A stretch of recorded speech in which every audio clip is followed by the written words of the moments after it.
So let's start with my background in sewing and crafting, so you understand better my starting point, because it's really important in order to understand the level of my suffering, because I'm quite a beginner at sewing and crafting. I learned a bit of sewing when I was at school, and God bless me, it was like 20 years ago.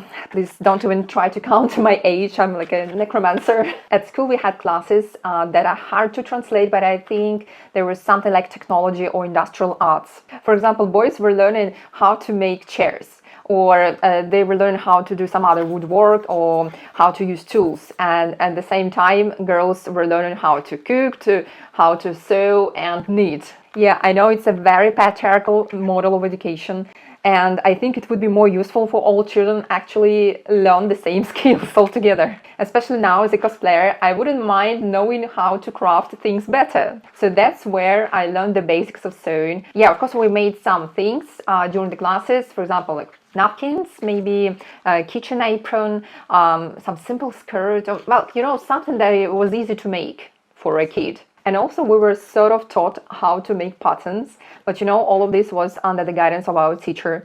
So we weren't doing it alone by ourselves. And honestly, at school, I can't really say that I understood a lot, especially how to make these complicated patterns.